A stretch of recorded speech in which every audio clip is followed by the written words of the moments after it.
JEA Board of Directors to order. I've got 12 noon.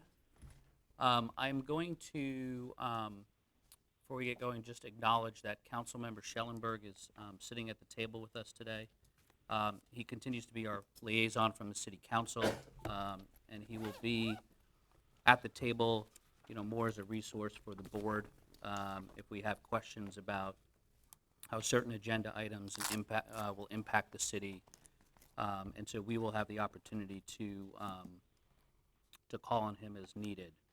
But I just wanted to be clear, since most people will see him sitting at the board for the first time, that it's not as an eighth board member, but as our city council liaison. So if I could ask everyone to rise for a time of reflection and the Pledge of Allegiance.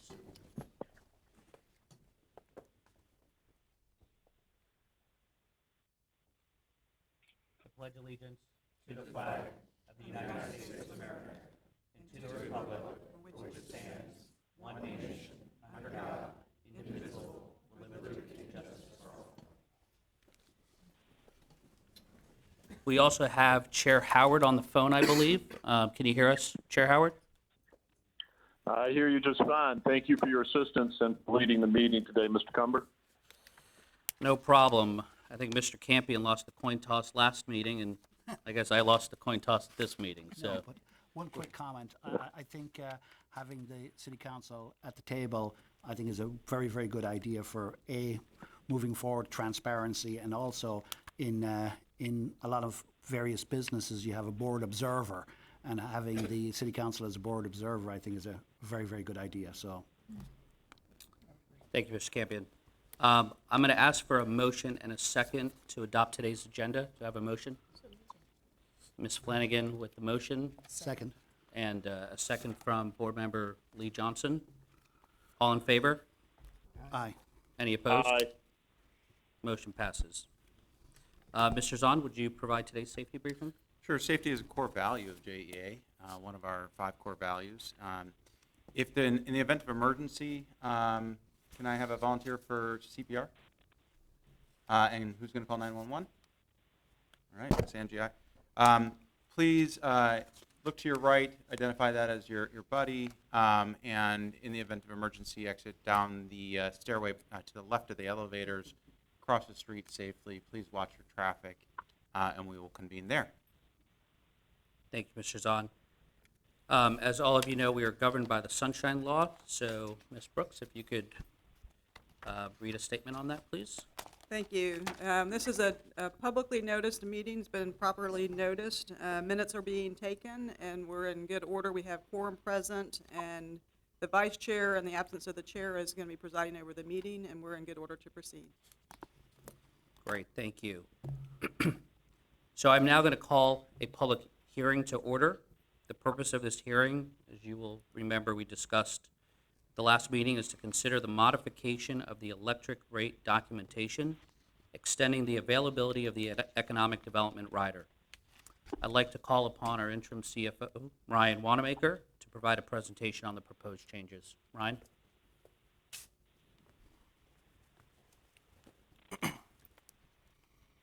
Good afternoon. Today we are requesting an extension of our successful economic development rate tariff, which has been in place since 2013 and is set to expire on September 30th of this year. There are 5 customers currently on the program, and an additional 7 customers that are in the process, in some form of the application process. Those 12 customers plan to add nearly $1 billion in capital investment and over 7,000 jobs with an annual wage impact of $300 million per year.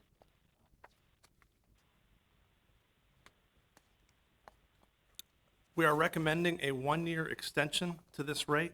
We plan on evaluating all of our economic development rates over the next year as part of our strategic initiative planning, and accordingly, we plan to make additional recommendations at the end of next year. I know that was a question at the previous board meeting. It is certainly the board's discretion as far as how long they would like to extend the tariff for. But the thought was that we would have a year to go through our strategic plan, and we'll be looking at all of our economic development programs during that time period.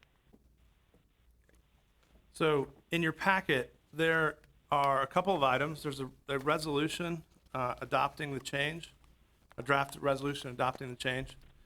There is also a notice of the public hearing that was produced, as well as a red line copy of the tariff sheets and the changes that would be made in accordance with this rate hearing.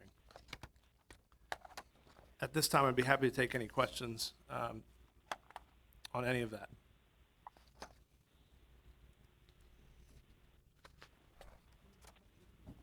So before we do questions, Ryan, just so the board has the opportunity to hear from the public, if there's anyone in the public that would like to speak on this specific issue, please make sure you fill out a yellow card. I've got one card from Mr. Jerry Malott from Jax USA. Thank you. Do I speak over here? At the podium, please. Thank you, Mr. Chairman. I appreciate the service that you all provide to all of us in the community through JEA. On this particular item, I would like to ask you to consider going for a 3-year renewal of this program. You may well find that over the next year, you find better ways to improve it, and we have some thoughts about that, particularly for manufacturers. But I'd like to be sure that when working with companies looking at our area, they don't see when one thing might expire or not. A 3-year window would give us a longer period of time, so the projects we're working on now or that may come about that may pass that 1-year mark and you may or may not have made the changes would just give you flexibility, would give us flexibility as we're working with companies to be able to be successful. Because I really love the idea. In fact, I must admit we've had the chance to work with Aaron a bit and your team, Aaron. I'm loving the kind of strategic thinking that you have coming. I'm very excited about where things are going, but I want to be sure you have enough time to get it in place so that could then be adopted. And but I think by giving 3 years, it would be helpful. It's a great program, very important program. We'd like it to be even better for some manufacturers, and that's where I think the strategic planning part can come into play. But we appreciate all you do, and I hope you might consider that. Thank you.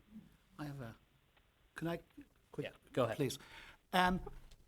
Take into consideration what you just said, would you be good enough to give us an idea from inquiry to move? In other words, if a company contacts your organization and says, look, we're interested, you engage, what's the decision-making time frame? It generally happens in a 6 to 8 month period, but it can take 2 or 3 years. We have several projects right now that just because the company's time schedule and other issues spread it out. But in general, it takes 6 to 8 months to come to a conclusion.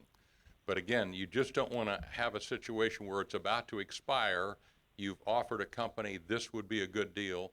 In their normal processes, they're taking longer than they expect. So giving yourself more flexibility, and then through your strategic planning process, substitute that when you're ready to do that, but not limit yourself to 1 year. That's my thinking. Thank you. But it's an important program, and frankly, I hope it'll even become more important as we go forward in the future and go through this process. Mr. Malott, I'm sorry, but can you identify yourself and give your address since this You is know, a public hearing? Thank you. I'm so I forgot sorry. to do that. Yeah, Jerry Malott. I'm the president of the Jax USA Partnership, part of the Jax Chamber. I live at 3819 Salt Meadow Court South, but I'm here on behalf of Jax USA and the Chamber because what we do with you is try to grow the economy and expand and attract new businesses. We've had a lot of success. We want to have more. And I'm just suggesting that you give yourselves more flexibility and us when we're dealing with a client to not have to say, by the way, this expires next September and we started working with them in July and we don't yet have any substitute. That's the reason for my request. And given that Mr. Malott not only is our partner in this, but a big stakeholder, I do want to give other board members the opportunity to ask him questions. Mr. Howard, do you have any questions for Mr. Malott? I do not. Thank you, Mr. Cumber. Okay. Councilmember Schellenberg, did you have a question? Yeah, just to this extent, Jerry, if it was going to, basically it was ready to expire anyway, have you had companies come to you and say, man, you're running, this program is running out, we need an extension? Well, actually, it's been more the opposite. They expect that we're gonna have an extension and it's about to run out. Okay. We don't run out to inform them that it's about to do that yet, and, but we were presuming and hoping you would continue it. I'm just suggesting you give yourselves more flexibility and our clients more assurance that it'll be in place if it's taking time to get it done. Okay. Thank you, Mr. Malat. I should add, while you're walking away from the podium, we're all aware of your retirement coming up, and on behalf of the JEA Board, we thank you for your service. Thank you very much. It's been a great pleasure to work with all of you and the organization for a long time. Thank you. So I will, that is the only public comment we have. The board will discuss and take action on staff's recommendation during its meeting immediately following this hearing. All present are invited to remain. As there is no one else wishing to be heard, this public hearing is adjourned and will continue with our regular board business. Okay, now we're going to take action on the public hearing. So is there a motion to adopt Resolution 2018-06 and Exhibits 1 and 2 prepared by staff? Okay. Is there a second?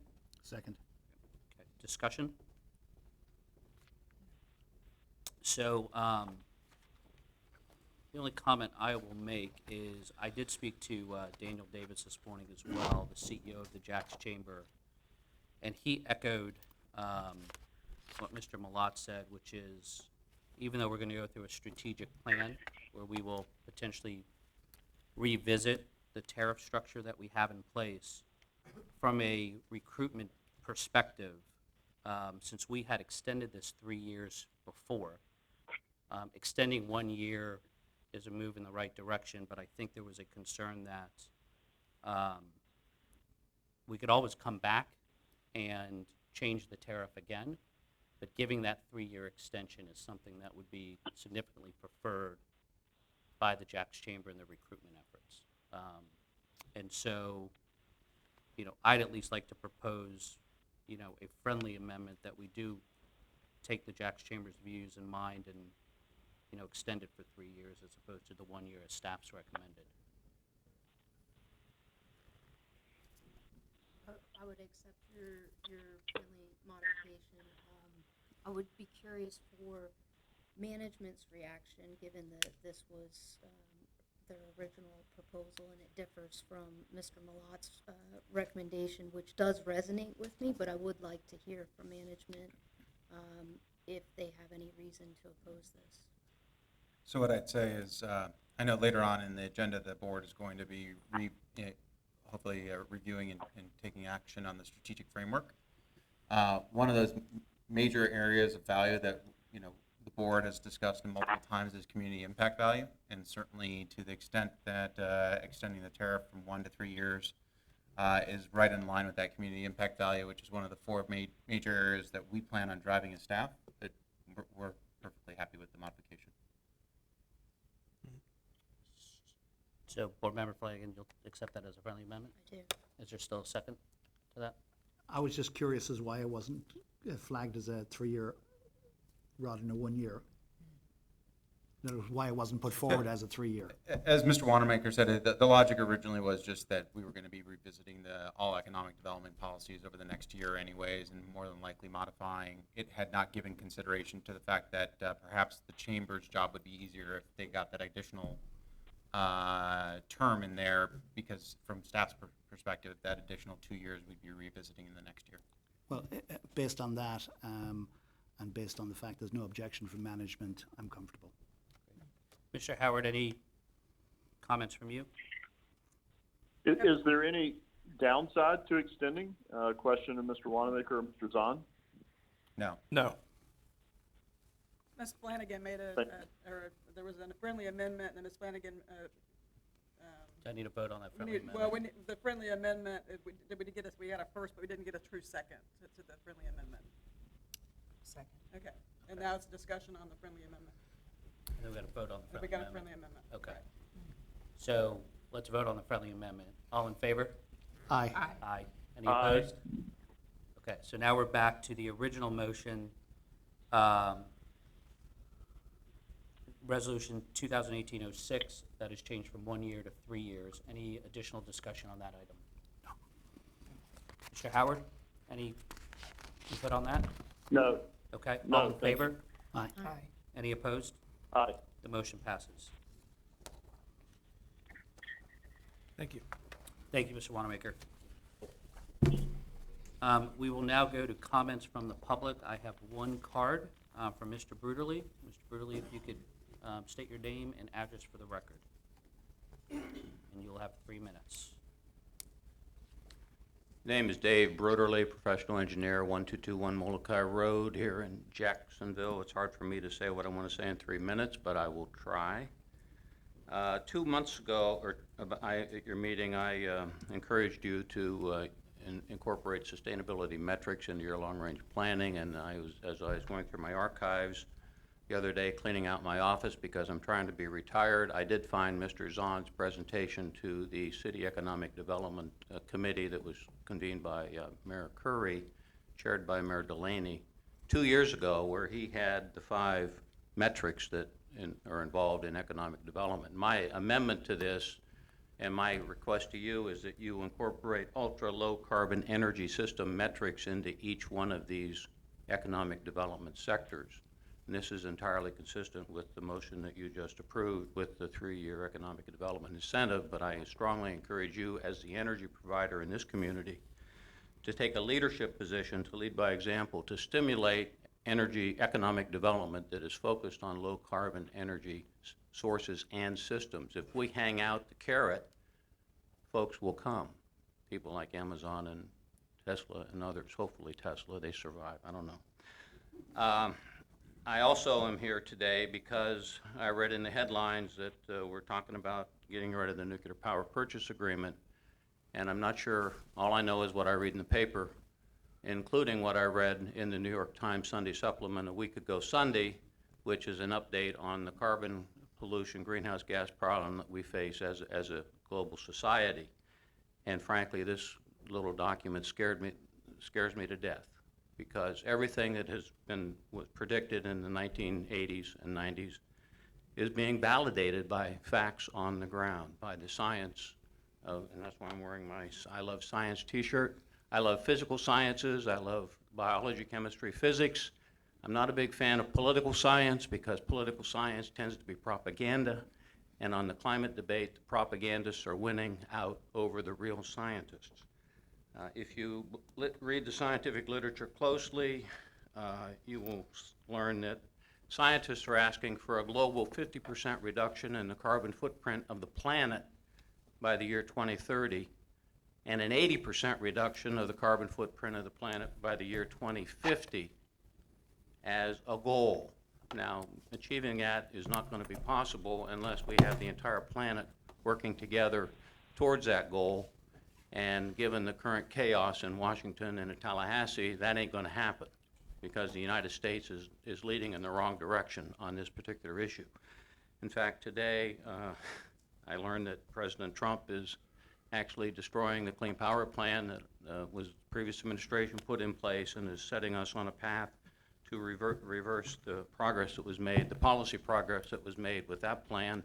And they're also already working to reduce the CAFE requirements, which would do the same thing with the transportation sector. So I will like to leave these handouts with you just for on the record.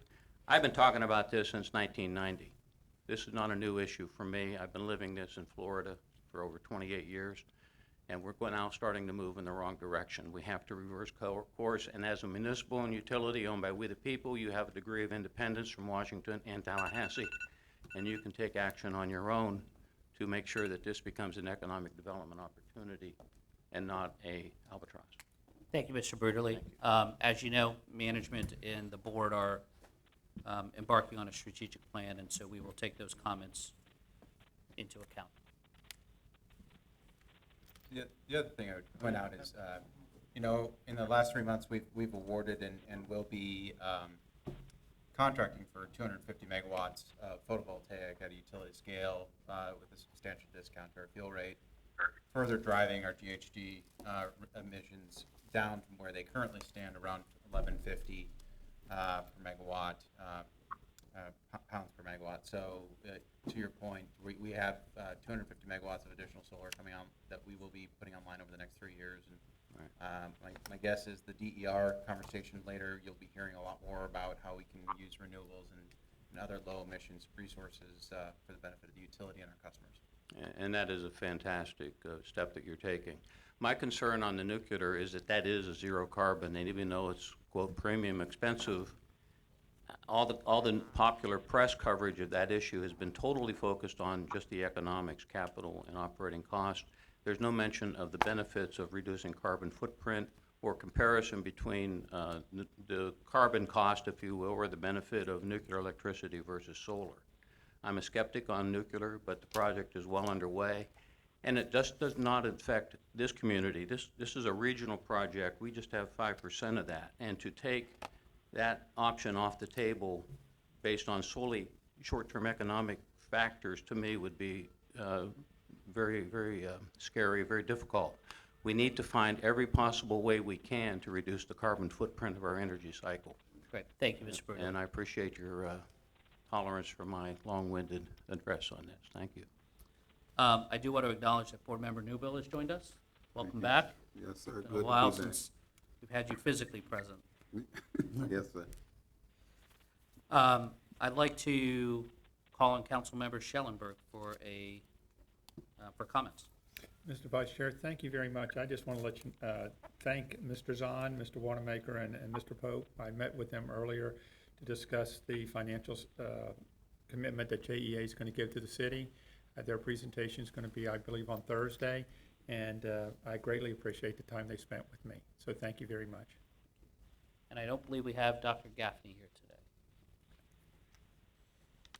We will move to the consent agenda. It requires an action on Appendix A. I'll ask for a motion. So moved. Thank you, Mr. Newbill. A second. Mr. Campion. Any discussion? All in favor? Aye. Any opposed? Consent agenda passes. Mr. Zahn, I'm going to ask you to present agenda item 5B, please. Sure, thank you, Mr. Chair, or Mr. Vice Chair. Staff is proposing Plan A and Plan B relative to 2019 board meeting dates. What you'll notice really is Plan A is following it's the first Tuesday of the month, which effectively would mean that we would close a month. For example, we'd close October, and then the meeting in November would be, 5 weeks later. General business practice and cycles allows for a month to be closed, management to go through its financial reporting, do review analysis before presenting to the board. The second is Plan B, which would be shifting the meetings from the third Tuesday of the month to the fourth Tuesday of the month. So at the end of the day, staff has really no preference one way or the other, but certainly the additional time would allow for additional thoughtful analysis when presenting to the board. Great. Do I have a motion for either one of the schedules?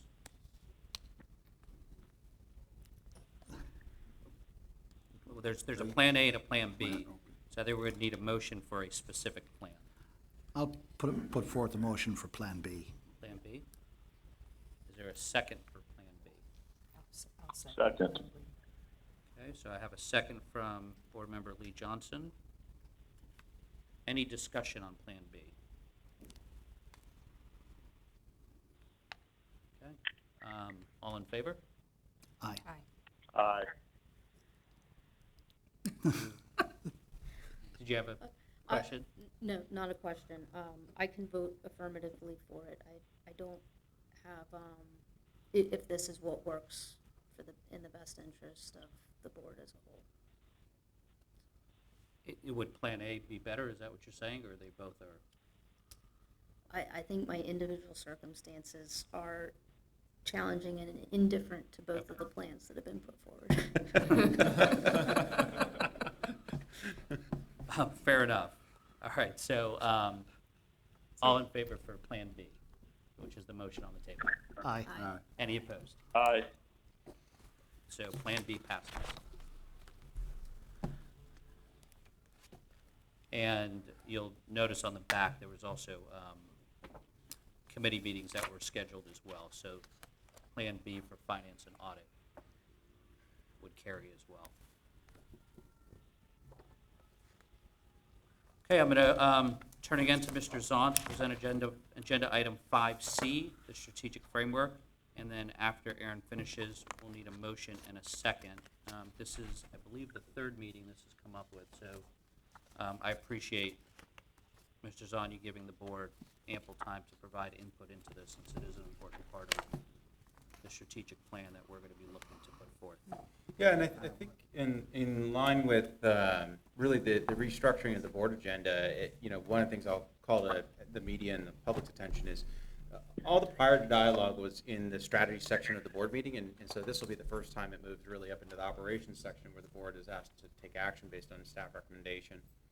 On the screen is a simple timeline on really how we got to where we are. What you can see is the initial concept was put out in the public and discussed with each of the board members, the city council, the mayor, in a really an effort to create alignment on the direction of JEA and the value it presents to the community. I think the document itself has been discussed, deliberated, and edits have been provided by the board. We've received edits from city council members. We've also, as a management team, had a number of offsites where we've provided our input as well. So it appears to be, as a document, a consensus around 4 major areas of value that we can start as a team, as a board and management team, and as an entire company driving.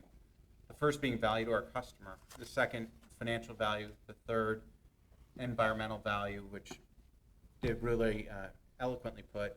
And then the fourth is really the community impact value. In the absence of a stock price, these are areas of value that we can put metrics around, and then we can cascade activities throughout the organization to drive value of JEA. I really appreciate the board's input in the past, and hopefully look forward to obtaining your approval today, and then moving further at finalizing the alignment with all of the key stakeholders of the community. Great. And I should mention that there is a replacement agenda item summary sheet at your desk. The only difference being the agenda item summary had information only, and this one is that's actually asking for action. Any questions for Mr. Zahn? Mr. Howard, any questions? Mr. Cumber, it's not a question, but I would just note that this is a document that's been edited and revised and received input from multiple board members and the entire senior leadership team over the last several months.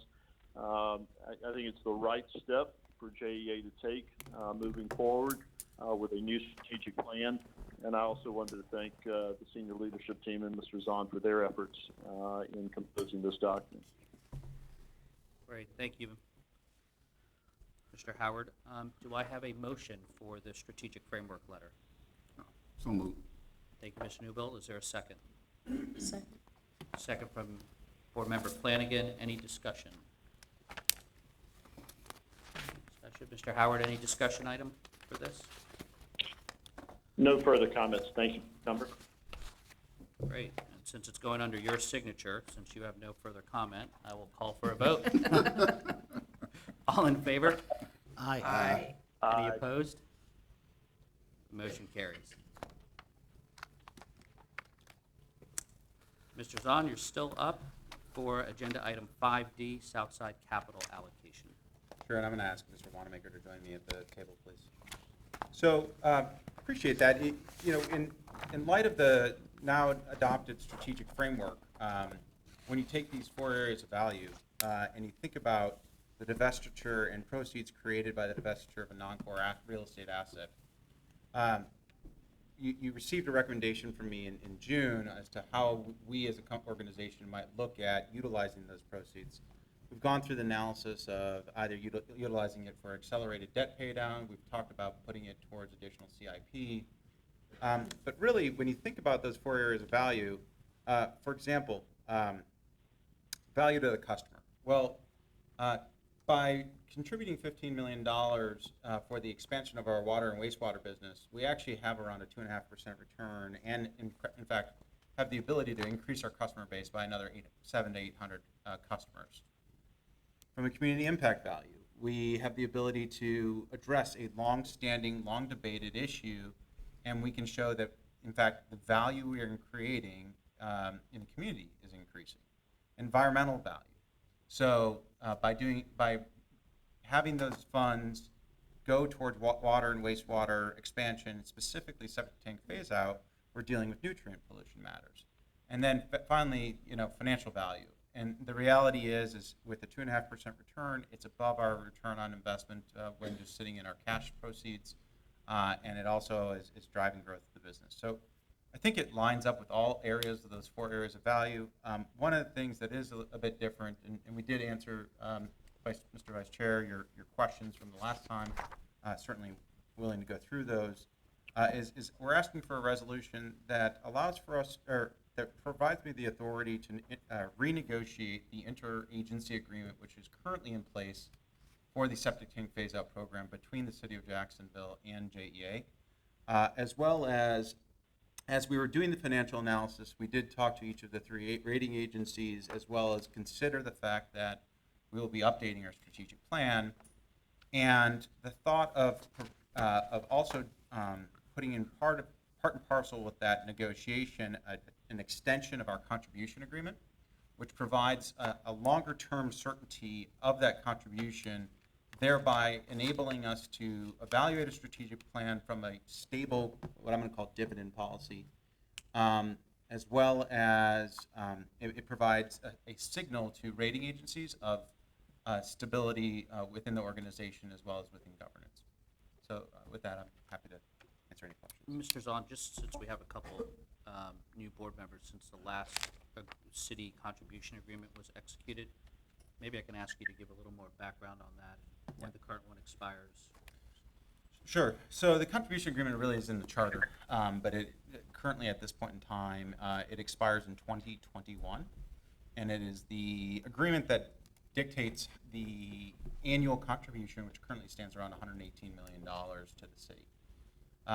That amount then escalates over a period of time between now and 2021. By extending it and maintaining those same material terms, effectively what it does for management and this board is provide certainty around what 2022, 2023, or however long the extension were to proceed, so that from planning perspective, especially as we look at growth initiatives, growth CapEx, we can actually have certainty in terms of capital deployment and capital utilization. The interagency agreement is an agreement that is separate and apart from the contribution agreement. That is the agreement where historically JEA contributed $15 million, the city contributed $15 million, and there's currently a $30 million pool of capital allocated for septic tank phase out. So this $15 million above and beyond contribution will be in fact doubling JEA's commitment to the community relative to water and wastewater expansion for the underserved. Great. Any questions for Mr. Zahn? Board Member Flanagan, any questions? Just for clarification, the resolution actually calls for a new interagency agreement to be made, not a modification to the existing. So we would need to modify the resolution if it's just an amendment to the current interagency agreement. The suggestion was a new interagency agreement for this one-time contribution of $15 million. I'm sorry. I'm sorry. I misspoke. Okay, thank you. Mr. Newbill? Yeah, let me just say this. I think that this is a bold step. As you may or may not know, since consolidation, there was a promise that septic tanks would be addressed. And, here we are, older than I am, years later, still dealing with it. So I think for JEA to make a step forward in just raising the issue, but not only raising the issue, but putting some dollars behind it. I just want to commend you, Aaron, for taking that step. I really do. And I support it 1,000%. And the community also, those who I've heard from, it's getting their attention, which is good. Board Member Lee Johnson? No, I think it's the right move. It makes sense. I'm certainly brushing up on a lot of the history, and kind of where we've come from and where we're at now. And it certainly is a bold move, but it's something that we need to certainly do to put things back together. Board Member Campion? I would agree with both the previous speakers. And Chair Howard? Any questions for Mr. Zahn? I do not have any questions. I would repeat a comment from the preceding board meeting where this was discussed in response to a question, what would happen with the funds were they not to be dedicated to the proposed use? And I believe Mr. Wanamaker's response was that it would go to pay down debt. I think this is a better use of those funds. Great. Is there a, Mr. Cumber? yes, The last time we met on this topic, our council liaison had some commentary yes, on. great, thank you. Thank you.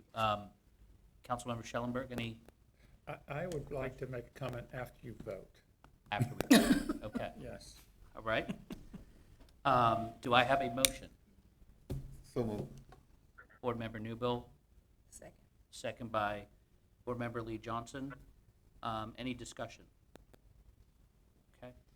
The one thing that I'd like to just comment on is I appreciate management kind of going back and rethinking about tying this to an extension of the contribution agreement.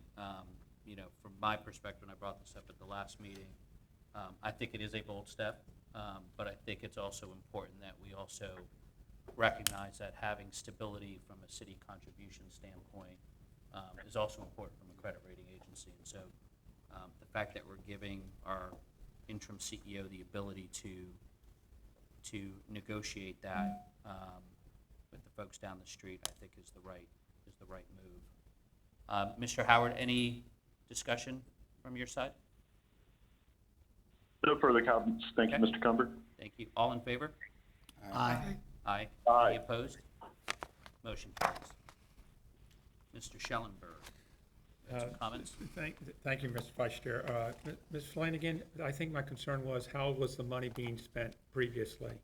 And talking to the Public Works Department, we're making great progress in the two areas where had to get the signatures and now the design, and now we're going forward. They clearly have identified the third area of that this money will be dedicated to. And I did want to wait until the vote is taken, because I am working with the mayor to make sure, this is a recommendation to make sure that we have an ordinance within the city that this money is completely dedicated to this water and sewer program going forward. So I greatly appreciate the progress that JEA is moving, the progress that the city of Jacksonville is doing in the public works area to make sure these underutilized areas that, as Mr. Newbell mentioned earlier, these promises were made years and years ago, 50 years, and now we're actually acting on them. I think it's very important that we promise what we deliver on what we promise. So thank you for the question, and thank you very much for allowing me to speak. Great, thank you. I see Ms. Dykes has joined the table with Mr. Wanamaker, and so we will move to agenda item 5E, the monthly financial operations report. Thank you. This report is intended to provide a transparent and concise lens into JEA's financial and operational performance during the current fiscal year.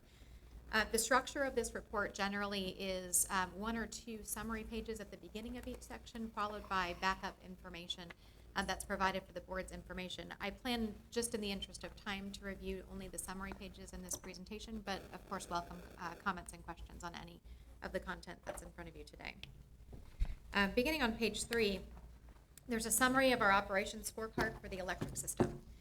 We'll talk about safety in a later section, but it's worth noting that our reportable incident rate is running behind our goal for the year. Our sales forecast is also running behind our goal for the year. Our sales are down year over year in the electric system, and our sales are pretty significantly buoyed by a cold January, but otherwise the rest of the year has been running pretty significantly behind. In terms of the rest of our operating metrics for the electric system, we've been operating reliably and within our targets for the year in both the transmission and distribution system and in our generating plants. Flipping to the next page, I'll talk about financial performance for the electric system for this current fiscal year. I'll call your attention to the total revenues line, which is at the bottom of the first section of this page. Our total revenues are running about $13 million under budget. Again, that's due to sales for this current fiscal year. Our fuel expenses, which is the first line in the second section, I'll also call your attention to. Our fuel expenses are running about $20 million higher than they were last year. We're about $33 million over budget for this year. So a pretty significant uptick in fuel expenses for the year. That has increased our withdrawal from the fuel fund versus our plan for the year. And this is a topic that we plan to dive into in much greater detail with the board next month. From a net revenues perspective, our net revenues are about $38 million less than our budget for the year. It is worth noting, though, that net revenue performance includes a deposit into a rate stabilization fund that's set up specifically to fund Plant Vogtle expenses before we start receiving power from Plant Vogtle. And that deposit is in the amount of $40 million, and that includes that deposit. In capital expenditures and debt service, both are running on plan for this year. We're about $187 million in CapEx and in the electric system for the year, and $196 million in debt service. Ryan will review the financial metrics later in this presentation. Any questions on electric system performance before I flip over to water and sewer? Okay, turning ahead to page 10. And just so the board doesn't think we're sandbagging on our metrics, we have a much more interesting story to tell in water and sewer operating performance for this year. Our sales are running behind target for this year. That's really due to rain. We've gotten a lot of precipitation for this year, which has decreased irrigation, and that's driving our water sales down for the year. Unplanned water outages, we track the number of customers and set a target for the year. We are running behind on this metric, and we expect to be running behind through the end of the year. It's worth noting that we had one single water line break, a 10-inch water line that serves Nocatee, that took out 7,000 customers. So one incident really jumped this metric up for the year. We are no issues with our compliance with our consumptive use permit. On nitrogen, we are running behind goal, but I'll flag for the board that we do have a nitrogen permit, and we're well within our permit limits for the year. We did set a stretch goal for ourselves. We essentially knew at the beginning of the year we would not be able to make this goal because of some construction that was going on at Arlington East this year, but wanted to continue the aggressive goal that we had from the prior year, and we are running behind on that goal. And sanitary sewer overflows, we continue to post excellent performance relative to other utilities, but that is a metric that's in jeopardy for us this year because of the number of SSOs that we've had in the system. We do a root cause analysis on each and every sanitary sewer overflow that we have in the water and sewer system, and there's a variety of causes that are going on here. It's things from debris that end up in the sewer system that cause an SSO to bacon is sort of a trendy food now, and it's really grease accumulation that causes a number of these SSOs as well. But we continue to do this root cause analysis so that we can continue to improve performance going into the future. Page 11 is a summary of the financial performance in the water and wastewater system. And you'll see that consistent theme around sales through this performance. Our total revenues, which is the bottom line in that top section, are running about $5 million under budget. Interestingly, the revenue comparison year over year shows an uptick in revenues for the year. That's really a function of volume being down, but our number of customers continues to increase in the water and wastewater system, which is where that revenue difference is coming from.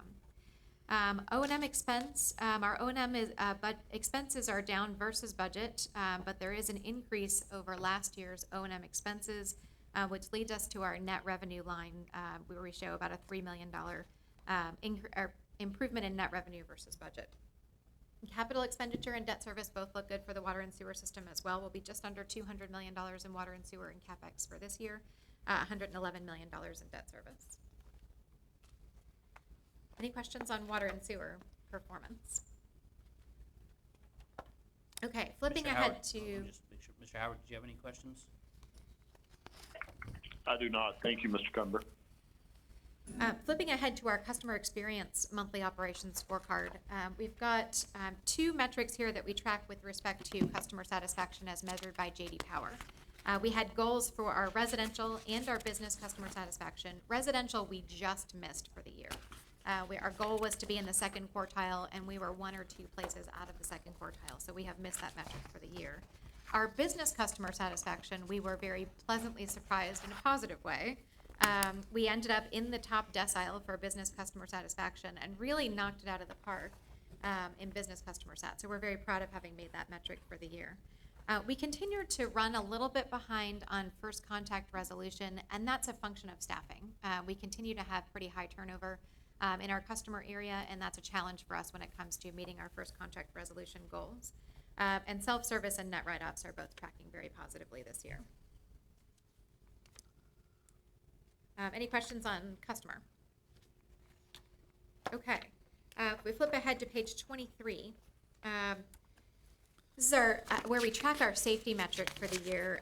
And since our last meeting, we have had 4 new reportable incidents at JEA.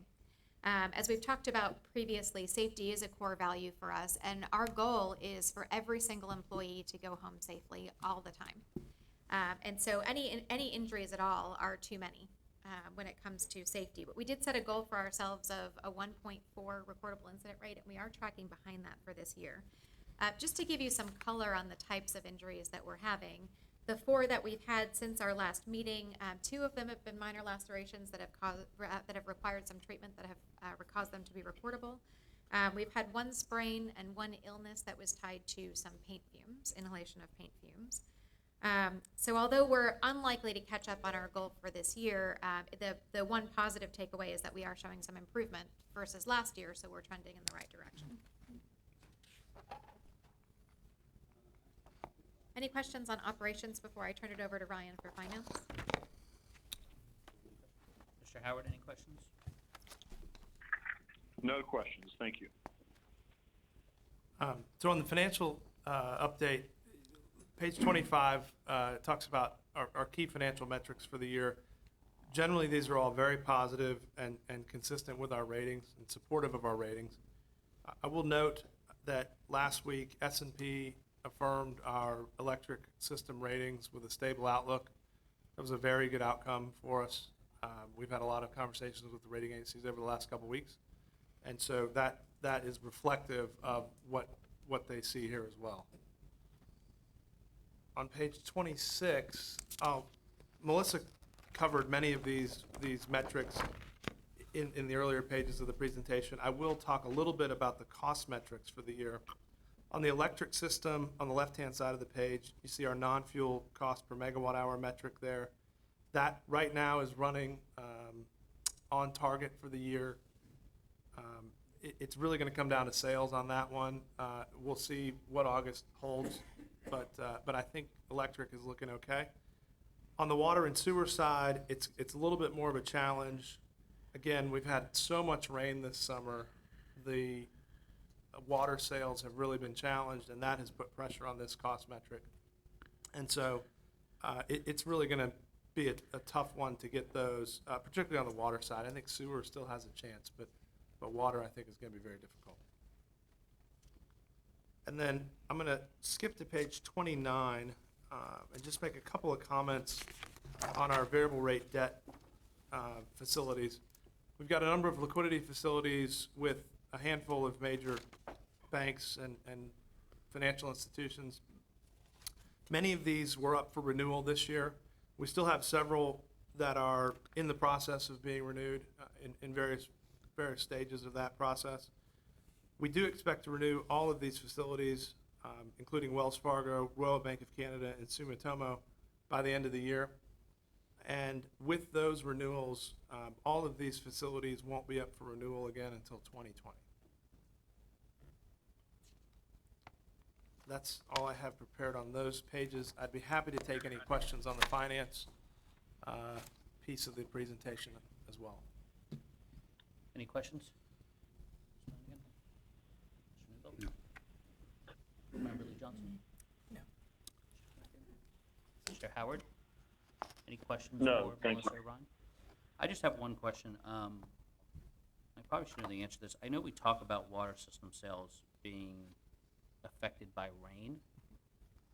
What percentage of water sales, I don't know what the right phrase is, if there's, call it water use buckets, right? There's you know, what you use in your house and then what you use for the sprinkler system, et cetera. So I assume when we say it rains a lot, it's because, and that decreases use, it's because a large percentage of our sales is actually for the outdoor. What is the breakup of water sales by use?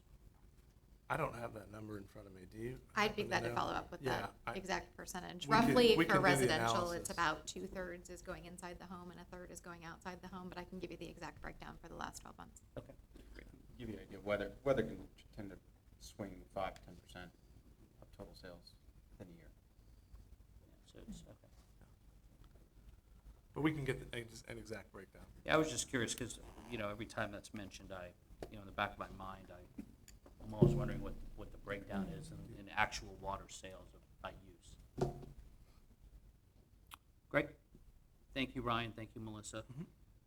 Ms. Dykes, I think you were still up. We're going to go to the strategy section of the agenda. So item 6A, corporate headquarters, downtown campus update. Thank you. This discussion is a continuation of last month's conversation with the board on our downtown campus. There are in particular 2 items for feedback from board members that are included in the package for this month's conversation. The first is we've included a revised scorecard that incorporates the conversation from last month, and I'll walk through the changes versus the original proposed scorecard. The second is there was some conversation at the board last month about the different types of solutions that might meet our needs for a downtown campus. What we've done in the second page of the materials that are here is summarize those types of solutions into buckets. What we'd like to ask the board for is feedback as to whether or not any of those buckets are particularly preferred or should be eliminated from our evaluation process. That feedback will help us move into the next step of the process very methodically and deliberately, and to evaluate the proposals with a more narrow lens about which proposals or which solutions will be most acceptable to the board. So starting with the scorecard that's included, I'll just highlight the changes versus the scorecard that was included last month. The first line that's here, this customer engagement and customer value, is a new line that's included, and that was based on the discussion at the board last month. The building program accommodation line, it was included last month, but the points value has been increased. Last month it was 20 points. This month there's shown 30 points on the scorecard. We have added a new category, workforce engagement. It's included with the line that had culture change opportunity. Culture change opportunity was there last time. Workforce engagement has been added. No change in points value associated with that. It's 20 points. Development schedule is unchanged from last month. This beneficial to economic development and downtown development had originally been scored at 30 points. It has been reduced to 10 points.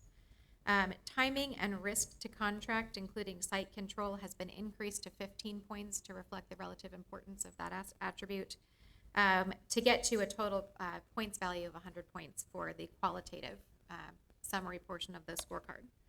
Under the quantitative summary, we've included life cycle costs. We originally had only included the total or annualized cost. We've added life cycle cost, and those are weighted 50-50 to get to the 100 points for the quantitative summary. And we've newly proposed a breakdown between the two, where we would rate the qualitative, weight the qualitative portion of the score at 2/3 of the total score, and weight the quantitative portion of the score at 1/3. So I'll just pause there and invite any discussion or feedback on the new scorecard. I will kind of just go around the table here. Board Member Flanagan? I'll continue to be Oh, you're recused from recused, this okay. subject.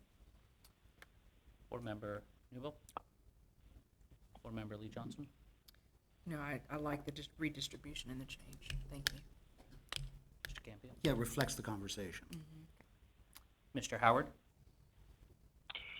Yes, I echo those comments from Ms. Lee Johnson and Mr. Campion. This, I think, is a much better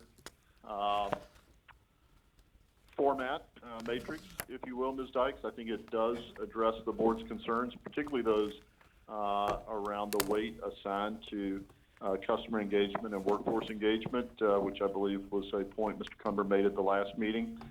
I think that the allocation of 2/3, 1/3 weight on the qualitative versus quantitative is appropriate.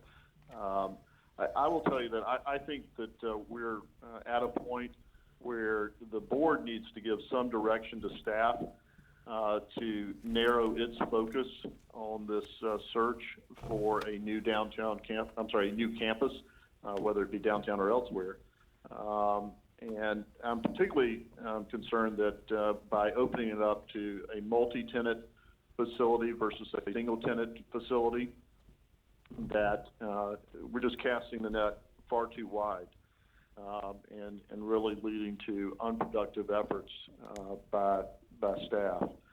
I would suggest that we consider approving the matrix, subject to any additional comments that the board may have, and give direction to the senior leadership team to focus on a single tenant structure.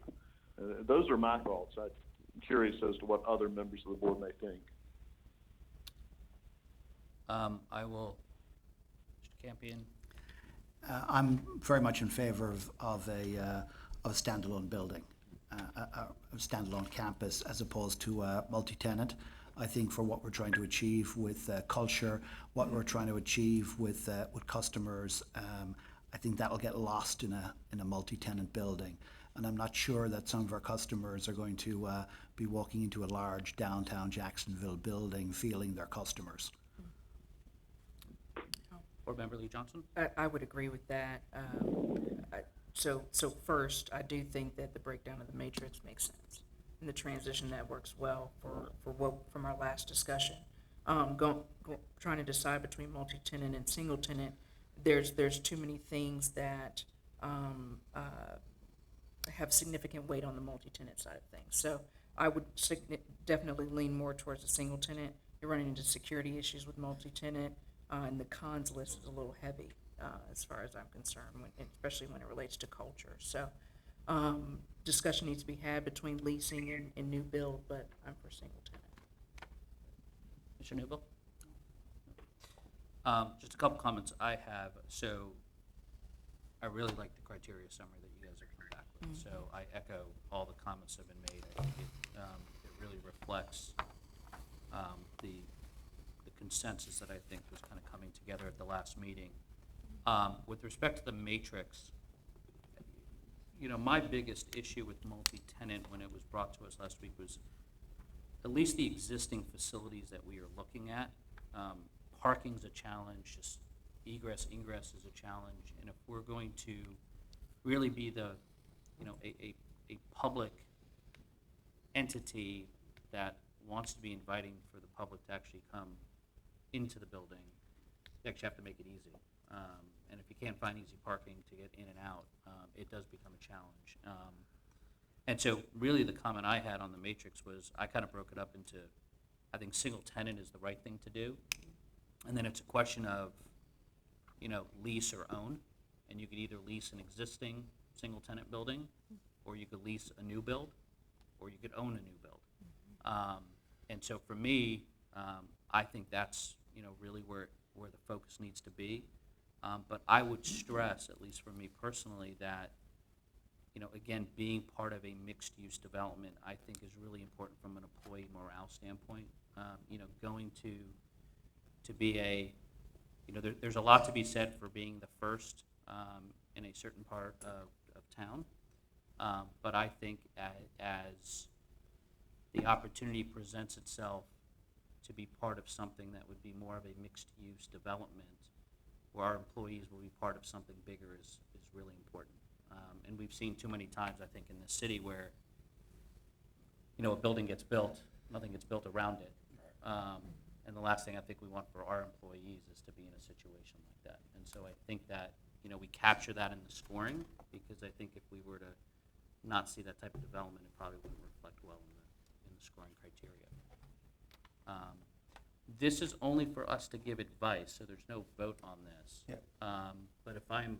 As a matter of order, there's really no need for a vote. From an authority perspective, staff has the authority to move forward. I think this just allows us to provide information, get some feedback and consensus, and make sure that the conversation is held in a transparent and open way. But from a pure authority perspective, there's no need for a specific vote unless the board wanted to. driving No, them I away. agree with that, but what I was gonna say is, I think there is, I'm hearing consensus from everybody that the scoring criteria is something that everybody agrees with, and we focus on single tenant,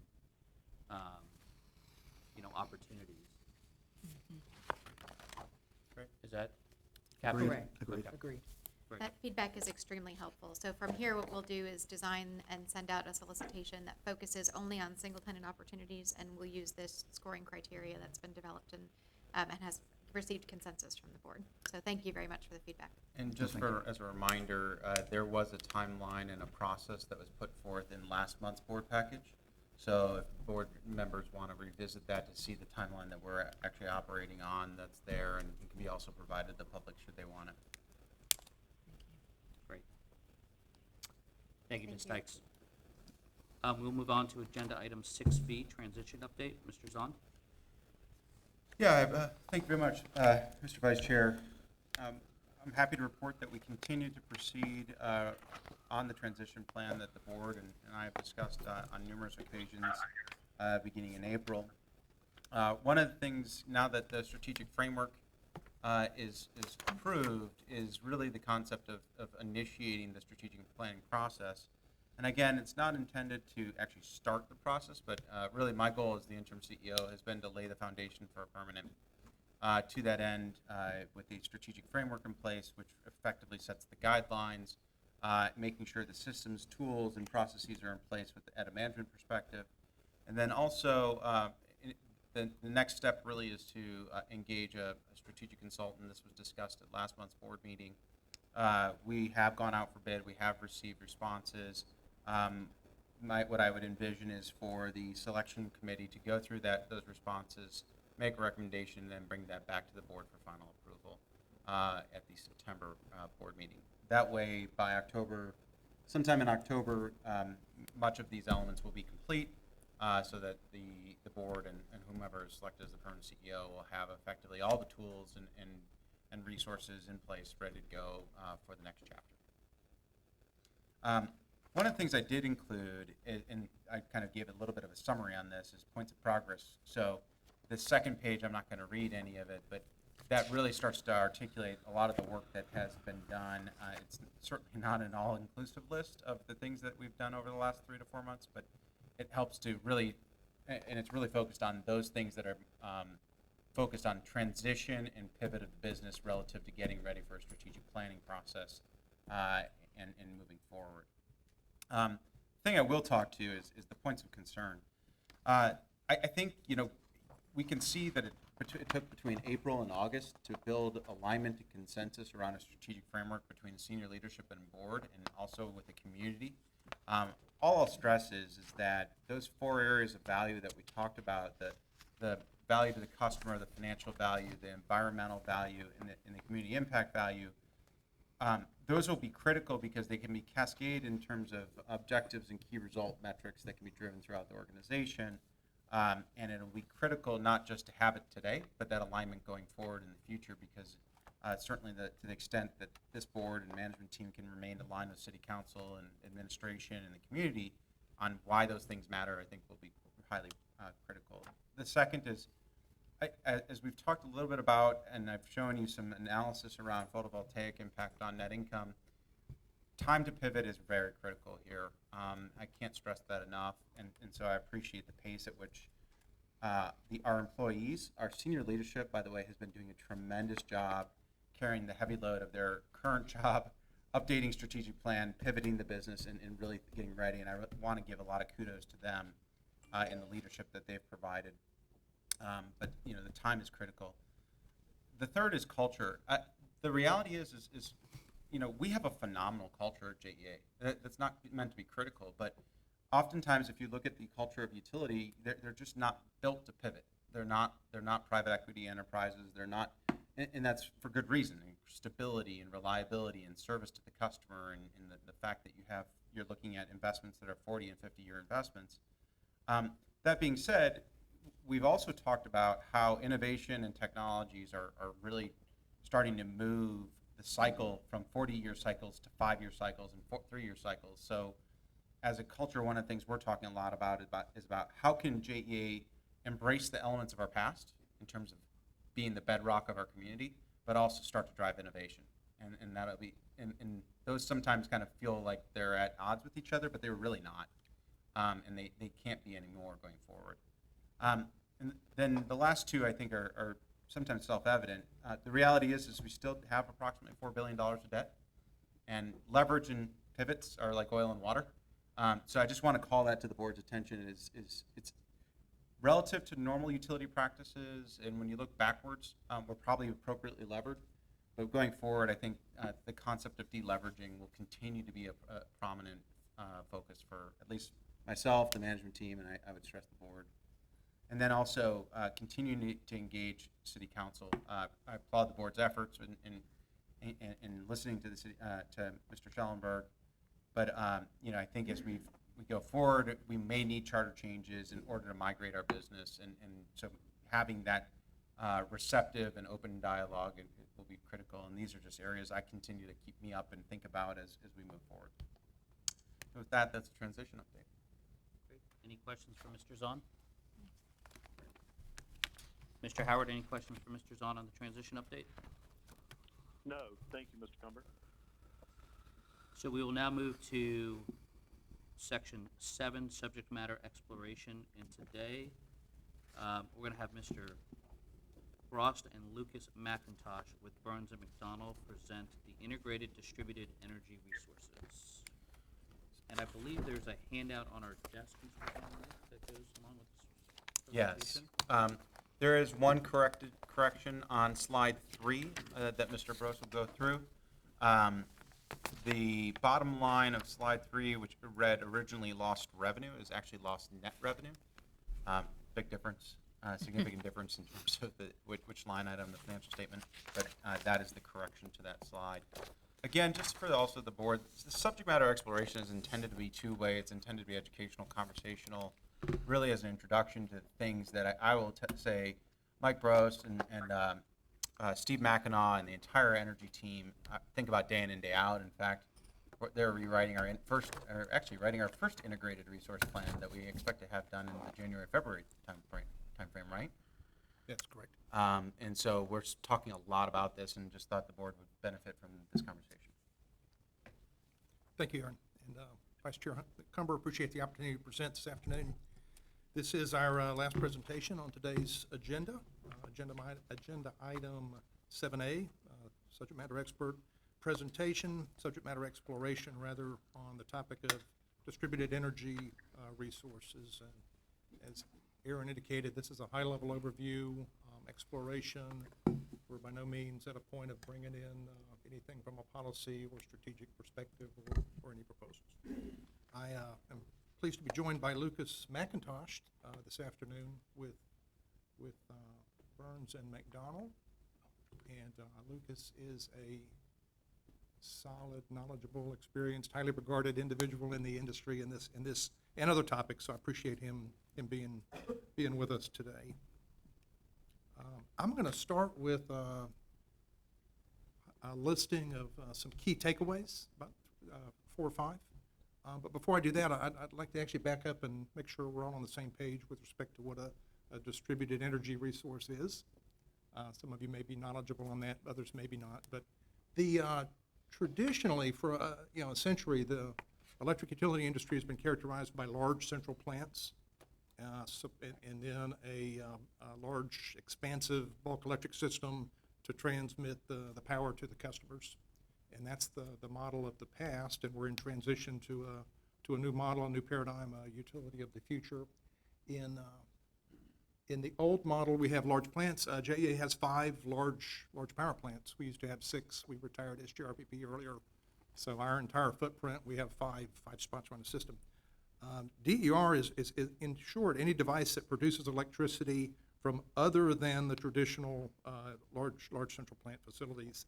Examples include the solar photovoltaics, for example, and it might include the JEA larger systems as well as private behind-the-meter systems, storage, wind, combined heat and power, which is a cogeneration technology that's been around for decades, small gasoline engines with the price of gas being low. The opportunity for customers to self-generate is out there. So When you think of DER, think small, a high quantity, and just distributed around the system. So that's what we're here to talk about today. A couple of key takeaways. I indicated just a minute ago, DER is not new. It's been around for decades. What's new is the significant growth that we've seen in our industry over the last, say, five years at least. JEA today in our footprint has 1,600 private rooftop solar systems installed. 5 years ago, it was less than 100, so it's just taken off. There are a number of challenges to integrating DER into the grid. From an engineering, operational perspective, there's challenges. Safety is important to us with respect to our employees and members of the public. And when you put thousands of distributed generation sources out on the system, it can be a safety risk if it's not handled properly. Power quality and reliability needs to not degrade as these new systems are integrated. In fact, it needs to be enhanced ideally, take advantage of what the DER has to offer. We also need to be very mindful and watchful with respect to any emerging cybersecurity issues, because a lot of times these involve communication systems and represent Windows vehicles for cyber issues. DER brings some issues and opportunities to the table for consideration with regards to rate design. We'll touch on that briefly. And then from a business perspective, anytime one of our customers can self-generate, that represents less unit sales for the utility. Good for them, and if they do it in a cost-effective manner, but it does put our unit sales at risk. Not terrible, but just a risk we need to be aware of and cognizant of, and not caught off guard by. So again, back to this first slide. We're in transition. The first slide represents the one directional flow of power from our power plants to the customers versus the hybrid or the merging of the distributed resources, which all have to coexist and play well together, sharing the bulk electric system.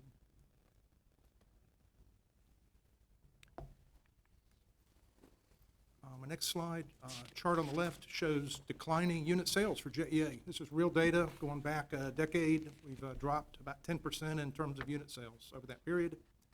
The original issue, the trigger point was the recession, but we've also continued to see a significant amount of energy efficiency, conservation, and then in recent years, a growth of distributed energy resources. The table on the right is interesting. We've seen year-over-year growth in customer-owned PV systems in excess of 90% since 2014. If we look at the first column, 2018, as we sit here today, we have 17 megawatts of installed capacity, private solar systems behind the meter. That produces 23 gigawatt hours annually. That's 23 gigawatt hours that we would have normally produced and sold to the customer. We're estimating the loss in net revenue today at about $2 million a year recurring. And then the other columns in this chart are just interesting and illustrative of what can happen over the next 7 years, fast forwarding to 2025 with various growth rate assumptions. So a challenge and a threat to the industry, but it can also be an opportunity. So we'll talk about both of those. The chart in the middle, the red bars and the blue line just depict the significant growth in the number of private solar systems installed in our service territory. Again, we stand at around 1,600, 15 megawatts, and you can just see the meteoric growth since 2014, 15, 16, 17, and then 18 year to date. It's worth noting, and I talked about what is DER at the beginning. It's not just solar. We have a number of customers that for years have had generation behind the meters, traditional cogen. The Anheuser-Busch plant on the north side, Baptist Hospital downtown has a cogeneration system, Firestone, West Rock. And those are traditional combined heat and power cogen in the traditional sense. We've also recently brought online in Jacksonville 2 large LNG facilities, and part of their operations involves excess gas, so they're actually generating as well behind the meter. One of those is up by the zoo, and the other one's out near Baldwin. Two brand new, just hit the line this week, but again, just represents more and more distributed non-utility generation. We back up about 2 decades and think about the evolution of this topic at JEA. JEA has been a pioneer and a leader in solar going back to the 1990s, putting in small systems around the service territory. In 2004, we put in a 12 megawatt solar system out near Baldwin. At that time, it was the largest PV system in the state of Florida. We've also had some net metering rates in the past and interruptible. As we look today, we're in the process of, and this was touched on earlier during the public comment section, we're in the process of expanding our solar footprint from about 30 megawatts to just shy of 300 megawatts over the next 2 years. In partnership with that, we have several rate programs where our customers can participate with the JEA solar systems. One of those is Solar Smart, and then we most recently added a Solar Max for larger customers. Earlier this year, we modified our distributed generation policy and launched a fairly significant groundbreaking battery storage incentive program. We continue to have interruptible rates, and we're evaluating the future of those, as well as just comprehensive rate policy work. Again, we're not at the point of having anything concrete. This is just planting a seed for the future. And again, not to be too focused on the negative and the threats associated with DER, but there are a lot of opportunities to participate in new markets. We can launch a JEA DER business. We can participate in O&M behind the meter on customer systems, a number of other behind the meter strategies, direct load control. And don't forget, we've got a small but growing number of electric vehicles out there, so electrification is an opportunity to grow unit sales to counteract the effect of any losses due to DER. Speaking of rates, there are a couple of things we and others in the industry are looking at. JEA has a time of use rate today where we charge more certain times of day and less other times of day. That rate is fairly old and needs to be trued up and firmed up. It's not really in line with our current business realities, so we need to work on that. The critical peak pricing and peak rewards is something new that we're evaluating. Basically, we would tell certain customers that want to participate, tomorrow power, we're going to be really, really tight and the power is going to be very expensive, so you can buy it or you can curtail. So it's a way to, it's not hour by hour real-time pricing, which is another way to do it, but it's not our interruptible curtailable rate, although they have things in common, but it's basically price signals daily from the utility to the customers that they can use to make decisions about how much power they're going to use and when day ahead. We have been looking at a demand rate. Currently, we bill our residential customers and small commercials on a per kilowatt hour, and basically flipping that to a demand rate is what we're looking at there. Other utilities are looking at it. We have a small pilot. We're not ready to push that in any direction one way or the other, but that's something else that we are considering and evaluating.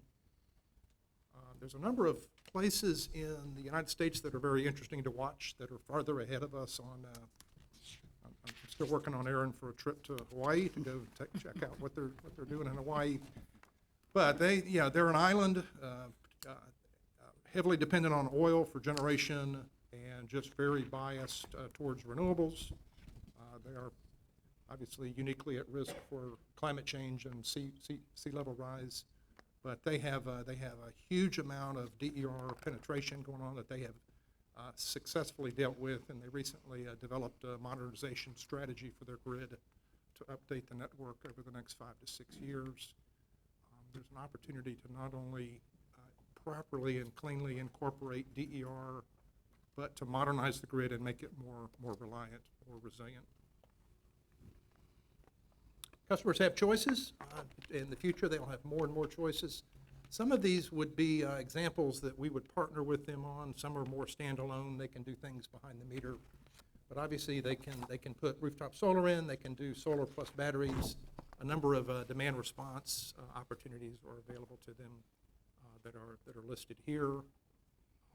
You didn't have any of this out there 5, 10 years ago. This is all new, emerging types of systems. And then for my last slide, we are evaluating a number of strategies. Perhaps a poor choice of words, offensive and defensive strategies. I was thinking about the Jaguars when I wrote this slide. But, proactive, reactive might have been a better choice of words. But there's a lot of things we, with this out there, will be evaluating and making strategic and policy decisions on during the coming year to 2 years. We've talked about most of this. Demand-side management, we do very little with demand-side management today. There's a huge opportunity there. Demand response, I mentioned the demand rate, direct load control, vehicle-to-grid connections. A lot of people have electric vehicles now, and you can charge from the grid to the vehicle, but the idea of using that as a battery and floating back into the grid is something that's being explored. A number of other rate issues. When it comes to CHP, we can partner with our customers that are seeking such projects, and there's a business opportunity there.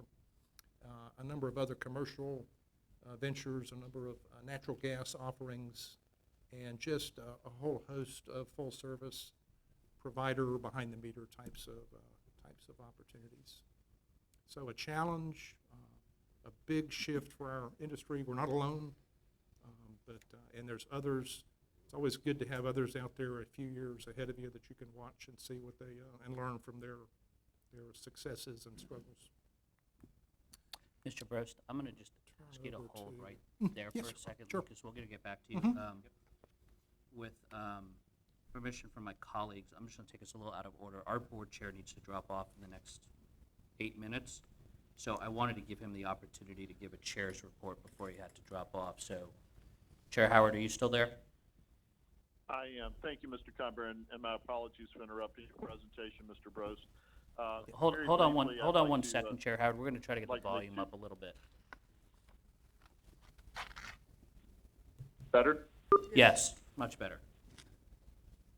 2 items, with apologies to Mr. Brost for the interruption. One, I wanted to announce the committee appointments for this year in light of our new board members, Mr. Campion and Ms. Lee Johnson. So in order, Finance and Audit, Ms. Flanagan will remain chair, Mr. Cumber will remain on the board, and Mr. Campion will be added to the Finance and Audit Committee. For the Government Legal and Real Estate Affairs Committee, Ms. Green will serve as chair. Ms. Lee Johnson will be added to that board, and Reverend Newbill will remain on that committee. For the Compensation Committee, Mr. Campion will be chair. Ms. Lee Johnson will be added to the Compensation Committee. Ms. Green will remain on the Compensation Committee. Nominating Committee will not change. It's the chair, Mr. Howard, Mr. Cumber, Ms. Flanagan, and Reverend Newbill. And then we do have an ad hoc committee, the CEO Search Committee, and I previously announced that Mr. Campion was added to that committee. It sounds like a lot of work for you, Mr. Campion, but we're going to wrap up that CEO search quickly. The second item is I'd like to take a moment, and I'm sorry I'm not there in person, to address the news reports regarding JEA's power purchase agreement with the Municipal Electric Authority of Georgia relating to the nuclear power plant Vogtle. I know there's been a lot of press around JEA's purchase power agreement. Hindsight's always 20/20. 2008 was a different world in the energy and utility sector. The JEA board at that time may have had perfectly valid reasons for entering into the contract. For reasons perhaps unforeseeable at that time and beyond their control, it has become very clear that the purchase power agreement is a burden to JEA. We've known this since before the Westinghouse bankruptcy last year. The Westinghouse bankruptcy accelerated the examination of that contract. The senior leadership team, Mr. Zahn and his predecessor, have been actively engaged in seeking to mitigate JEA's exposure to the dramatic increases in construction costs at Plant Vogtle. They've kept myself informed as board chair, my predecessor as board chair, and other board members. We are actively working to address the exposure of JEA and its customers to those spiraling costs, pursuing a variety of avenues, many of which were alluded to in Mr. Zahn's letter to Mr. Fuller of this past week. I want everyone to know that it is the commitment of JEA, its senior leadership team, and its board that we will do what is necessary to minimize the impact of Plant Vogel's spiraling cost on JEA's customers. It remains our commitment to deliver our customers the most cost-effective energy. Thank you, Mr. Cumber. I appreciate you letting me interrupt that, and with apologies to all, I need to check out. Thank you, Mr. Chair. Thank you. So I know we're going to hand it over to Luke. Yeah.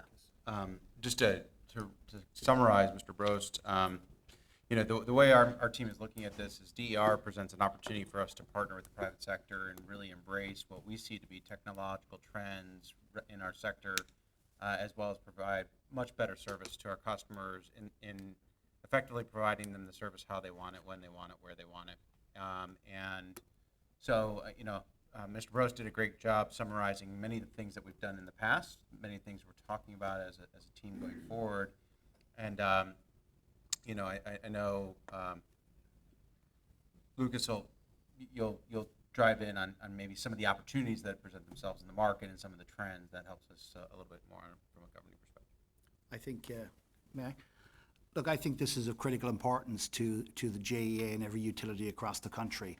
And I think we've an opportunity here to embrace the future, because if we don't, and it's an expression that's absolutely beat to death in the media at the moment.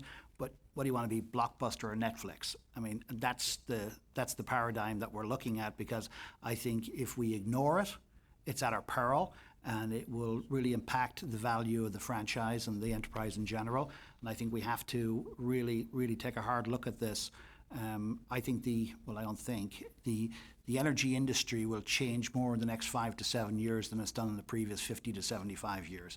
And we as a board, it's incumbent upon us to look at these trends, to drill into it. Some will be dry holes, and some will, you know, be home runs. But I think it's very, very important, and it's the most important task that faces us. I mean, we have a lot of discussions about a lot of different things, but if we don't take this as serious as we take it, we will literally sit here over the next couple of years and destroy value. And I don't think that's what we want. So from my perspective, being in the industry, it's at the forefront of my mind, and I see utilities all over the world. Some are grasping, some are failing, some are flailing, but everybody is looking at what this means. And all of the opportunities you're speaking about are, you know, very clear, from, you know, reverse charging cars to charging people for when you charge a car, to apps, to the whole 9 yards. It's of critical importance, and I think we should just take it for that and just really spend the time to understand it. It's extremely well said.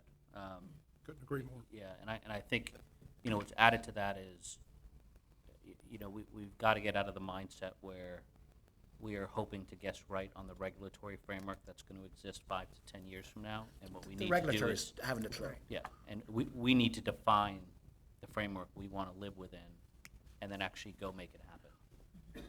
The JEA has the ability to determine its own future. And we have the ability, because we're municipal, we don't have a lot of the baggage associated with a lot of our other utilities. And I think we can define the future for not only Jacksonville and the JEA, but we can help define it across the country. I mean, it's absolutely critical. And again, if somebody had said to you any number of years ago that a cell phone will disrupt taxi cabs in New York City, and the price of a medallion will go from $500 to whatever it is now, people would have paid no attention to you. But it's absolutely disrupting everywhere, and we want to be on the right side of it, not the wrong side of it. So thank you. I spent a lot of time looking at this last night, so I thought it was very informative. Thank you. Comments? Turn over to Lucas. Over to Lucas, yeah. Great, thank you. Part two. I appreciate the board welcoming me here, and I'm excited to talk to you about integrated distributed energy resources from an industry perspective, offer my perspectives, some commentary, and also maybe some lessons learned from some experiences that I think is important. And And one point that, Mr. Campion brings up that I think would be very important to kind of keep in mind is that we are very good at envisioning the future. As an industry, it will be most challenging for us to transition to that future based on existing precedent. And I think that theme will kind of be recurring as we start to embark on new opportunities. And with the interest of time, I'll try and go through this very quickly. And please don't hesitate to stop me or interrupt me along the way. So, going to the first page, I group, excuse me, I group IDERs, oh, thank you, into three categories. One, load management, where we actively control load and devices and technology to better match or align with available generation. Price incentives, where we send price signals for load behavior that is voluntary to electricity consumers or customers to align with our optimal or ideal generation supply, as well as distributed generation, where actual generation is occurring out in the system rather than consuming our centralized generation. Load management is a technology and a concept that's actually been around for a while. Many utilities have deployed direct load control programs as well as energy efficiency programs to help manage or mitigate load out on the system and to better align it with the availability of electric generation. New technologies, as was alluded to, in the forms of home automation and energy control applications, as well as behind-the-meter storage, which offers a lot of flexibility in terms of the net load seen from the system, offer additional opportunities to align the load with generation and to meet some of those objectives from a least cost supply perspective, et cetera. And then, as was Mike talked about before, electrification in both the transportation sector as well as in heating in other areas can also offer additional, now you guys already have a lot of electric heating and electric hot water heating around here, but in other areas where it's more naturally gas, that those things can offer opportunities. And as we get to, and you'll see later, more challenging load scenarios derived from high penetration of renewables, then we will actually value the addition of load by control or by demand as much as the reduction in load. I think that's, yeah, I agree with that. It may even become more important, Yes, as you'll see. Too much of a good thing. California is facing already. And one final point here to make is that the key is that many of these may actually complement each other, as I alluded to.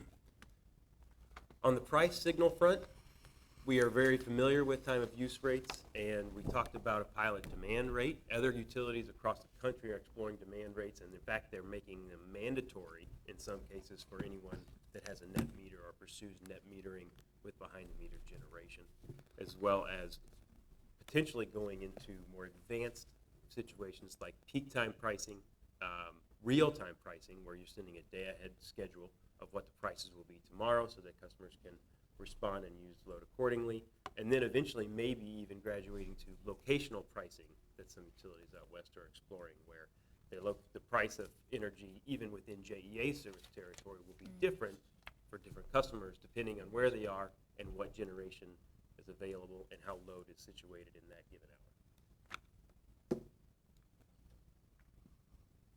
Moving on to distributed generation, Mike gave a good introduction of these, and that we want to make sure that we understand it does include utility scale PV as well as behind the meter rooftop PV, combined heat and power. I also want to introduce microgrids as an opportunity for utilities and for customers to partner in providing the needed resiliency or the requested resiliency a customer might pursue or seek, as well as the stability of utility being able to provide the ownership and operations that they're so suitable to provide. The additional piece that comes, and wind, I glossed over wind for a reason. Yeah, wind is not a very fruitful resource around this part of the country, but it is another distributed resource to be considered. And then microturbines is an emerging opportunity where gas supply is available to almost everyone. It can offer backup power source as well as full-time power source for customers behind the meter. I also want to introduce the concept of on-bill financing that's being explored in areas like Alaska, and other utilities are starting to perceive, instead of allowing third parties to control the leasing and the financing of investment in energy efficiency or behind-the-meter technologies or behind-the-meter generation, utilities may also be exploring and getting authority to explore financing those investments on behalf of customers and then allowing that recuperation of funds via a bill. Deep dive into solar generation, because I think that is first and foremost here for JEA and for Northeast Florida, is that Florida does have a relatively good solar resource. I think that's obvious, and we see from SCIA's projections that there's a large growth projection in solar over the next 5 years, as well as a lot of room to grow. As you can see, Florida only gets less than 1% of its power from solar. Excuse me. Conversely, Arizona, which we all know has a large solar irradiance availability, and you can see their spectrum, they're toward the higher end of the spectrum, gets 6%, but their growth in forecast projected growth is actually smaller than Florida's. 2 reasons. 1, a lot of the low-hanging fruit's already been taken, and 2, they've adjusted the net metering rules in Arizona that de-emphasizes or devalues the pay, or extends the payback. And then conversely, New Jersey has a high growth rate, low solar availability, and that's primarily due to friendly net metering rules and high value driven by color policy. As we all have been made aware, solar panel prices have been dropping, and that is, I want to make sure that we understand that's the panels, but that has led to a high growth as well as, public interest and incentives. And then we do need to make sure that we recognize this is most effective for community or larger scale, utility scale solar PV, because the panels themselves are actually a greater portion of the costs for that installation relative to a smaller system that might be a residential or small commercial scale. CHP, Florida has already examined and exploited a lot of combined heat and power excuse me, opportunities. Actually, we should grab my water. Combined heat and power opportunities, and there's probably a lot of room to grow, especially in the academic and commercial sectors. But it's important to note that that's another great opportunity for utilities and private sector to partner and to provide them with a suitable solution that meets their needs, as well as possibly provides additional support to the local grid. And when you think of GRU Shands Medical Center, that's kind of how GRU and Shands partnered in that large power plant that supplies the hospital, with backup power in the event of a grid outage, but generally operates in parallel with the grid as a local power plant. And the combined heat and power portion, just to make sure that everybody's on the same page, that ultimately allows us to use some of the waste heat from the electricity generation for either process or space heating that creates a greater overall efficiency of the fuel going into the unit. So we're not just losing a lot of the energy in whatever fuel is going in, most common natural gas, but you can see lots of biomass and waste and wood as well, doesn't get just expelled in heat or exhaust. And that brings me to a similar topic of microgrids. Those offer additional opportunities to provide customers what they're pursuing and what they perceive as to be their ideal power supply option, but another opportunity for them to partner with the local utility to provide it and to get it managed and operated properly. In fact, we have examples of in Hawaii where we are finding that primary customers, and I'm not sure how many primary customers JEA has, but primary customers are those that receive power at transmission level voltages, and then they own their own equipment that steps it down to usable voltage, so they have their own substation. That is actually proving to be problematic because they're not experts in maintaining that infrastructure. It tends to actually decay and not be maintained properly. It's a source of potential error and failure, equipment failure, and they're actually pursuing selling that back to the utility in some very interesting cases in Hawaii. And the analogy of that would be very similar, rooftop solar, somebody installing it on the roof and not maintaining it appropriately, and then And not effectively even knowing finding if it's not themselves working. with a underperforming plant 5 to 10 years later. Absolutely. So one thing I did want to make sure I got to, and that's why I rushed through that, so forgive me, is that we do see lots of utility perspective, or challenges from utility perspective in transitioning to a DER focused, or at least a more DER emphasized future. Case in point, SMUD, which is Sacramento Municipal Utility District in Sacramento, California. They're a large municipal system, electric system. I think they have other things as well, but we'll focus on electricity here. Did a study, and they found that their current system, their electricity infrastructure, is not suitable for their forecasted growth in both DER and electrification, electric vehicles, and that essentially will result in significant overloads in a quarter to a third of their system by 2030 if they don't do some investment or some upgrades or some modernization in their distribution and sub-transmission systems. So what you see in JEA's history is vast majority of our capital is in generation assets. Now you're starting to see capital need to be migrated in transmission and distribution assets. So you're going to be deploying, not only deploying your capital differently, but also deploying it in different places. Absolutely. Part of the shift. And in more decentralized manner, which is it's harder to see the impacts of in large chunks of events.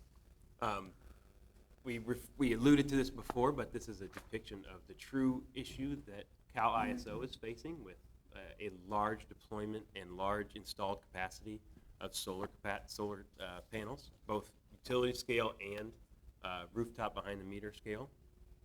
In fact, so this depicts net load seen by the system for forecasted years going forward. And this is a typical day where the sun is shining, right? So this is a one-day load profile, typical day for the net system. We've actually already exceeded that 2020 dip forecasted in 2018, so we're a couple years ahead of schedule. This was made a few years ago. And most importantly and most alarming is the ramp of 13 gigawatts needed from when solar starts to come offline as the sun goes down and a lot of people return home and loads are going up. We actually see a 13 gigawatt rise in load in the afternoon on these types of days. In fact, we actually have measured a 14.7 gigawatt ramp rate over a 3-hour period, which is challenging for generators and for both generation providers to meet that rate. So I wanted to point here to that challenge, as well as demonstrate that there are some opportunities to help manage or mitigate this. Solar and storage combined, sometimes referred to SIS, is an opportunity to kind of lessen that ramp rate, as well as carve off some of those peaks where when there's a lot of solar available, we can charge the battery, and then when there's a lot of load, we can discharge the batteries, lessening the stress on the overall bulk system as an opportunity. Another opportunity to help mitigate some of these challenges are smart inverters. If we demand that smart inverters be installed with PV, whether it's utility scale or rooftop scale, that can offer utilities the ability to communicate. It can also offer us to have more intelligent systems that can offer more than just real power, but can also offer reactive power and power quality improvements, as well as integrate that storage that I referred to in the last slide locally and intelligently. This brings up another challenging thing from a utility operations perspective, is that we have to accept applications, review and approve the interconnection applications from numerous requesting interconnectors, whether it's a small PV plant for net metering or whether it's a larger developer in trying to build a community solar plant, et cetera. That process, when you're dealing with 1 or 2 a month, is not necessarily that big a deal, and we manually process it.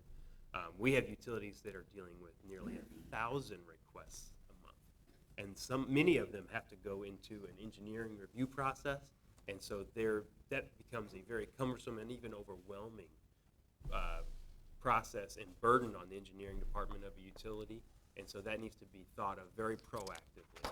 We need to start looking at using things like Power Clerk to manage the application process. You need to start having a very formalized process and rules and conditionals to manage that, and and then also to, on the back end, track and understand what's on the system and how it's going to affect net load on the system, and we can plan and operate either generation or the grid configuration accordingly. In addition to just tracking those DERs, there are other just grid technologies and operational technologies that we need to make sure are in place so that we can do this effectively. AMI, you may have heard of, Advanced Metering Infrastructure, is essentially the smart meters that JEA is installing now. That will give us better insight into how customers are using load and using power and when they're using it. That will pair well with an ADMS, or Advanced Distribution Management System, that will manage the grid state, a model of the grid state in current configuration, and also model the state, or manage and monitor the state of the switches and wire power flows going through the system, and help essentially manage that effectively, manage losses, as well as accommodate those DERs and reverse power flows.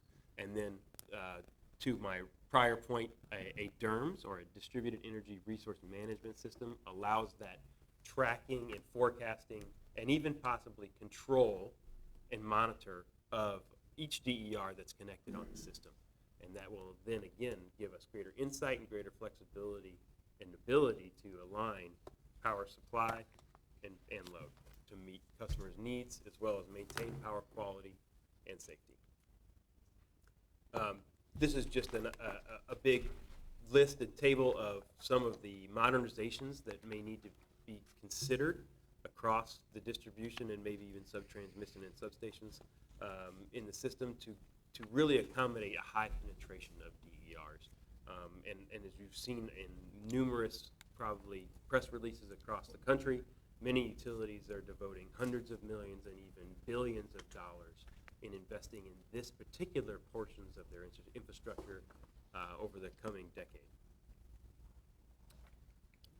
And with that, I'll just kind of leave you guys with a couple of, takeaway messages. I think that the DER future holds a lot of potential, and to Mr. Campion's statement, it may be an inevitable future, and we should embrace it, and that the key to embracing it, though, is some long-term and proactive planning, and be patient, because I think that takes time due to the culture comments that Mr. Zahn made before, as well as the transition period it takes in the fixed infrastructure world to make those adaptations. Great. Thank you, Mike, and thank you, Lucas. Any questions from the board? Ms. Flanagan? I'm curious if we have any internal resources who are currently solely dedicated to initiatives like solar, or if it represents a portion of existing staff's roles and responsibilities along with everything else. Yes, we have a number of folks who, I would say it's their full-time job to deal with this. In my shop, we talked about the application, the permit process, we're not set through. We have a lot of folks that get involved in that. We go to the site and visually inspect and approve and sign off on installations. So we've got a lot of field work that we're doing. We have other folks working downtown on renewables, on big solar, utility scale solar, medium and smaller systems. So I'd say there's at least a half a dozen, if not more, full-time folks working on this. I thought it was a very helpful presentation from you both, so thank you. Thank you. Mr. Newman? Board Member Lee Johnson? Very educational, thank you. No questions. Mr. Campion? Yeah, Same all in. comments as before. I'm taking all the chips and pushing them on the table. I'm all in. Well, I assume, as we go through the strategic review of JEA, you know, Ms. Flanagan, you brought up a good point, which is how are we aligning personnel against these issues? And that'll be a big part of kind of your review of JEA and how we make sure we've got the right people aligned against the right projects for implementation. So I think we're identifying, we're really good at identifying the issues. We've done that. You know, now comes the critical step of making sure that we actually execute. What we're gonna do. Mr. Schellenberg? I found this incredibly interesting. JEA is bound by the infrastructure, but other companies that want to enter that are not bound by the infrastructure requirements that we have to maintain already going forward. And that would be a concern that somebody that does not, they have a blank sheet and they don't have to have a power source going forward. And that's the other thing that I think that Mr. Campion mentioned. You want to be a blockbuster, or you're just going to be something new that doesn't even exist anymore, that just pop in there and basically destroy the industry that we're currently looking at. Well, I think you had to step out for a moment, but you know, one of the items we talked about dealt with how we're going to have to do some charter changes. And so I think one of the values of having you sitting at this table is hopefully having an advocate that can go to your other 18 colleagues and. I clearly You know, understand the problem, and I apologize.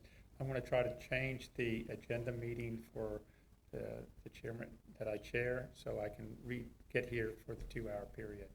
But I apologize, I have to run to a meeting though. And to follow up, I think not only is it how you allocate resources, but also just the structural setup of the entire authority relative to being able to deal with this.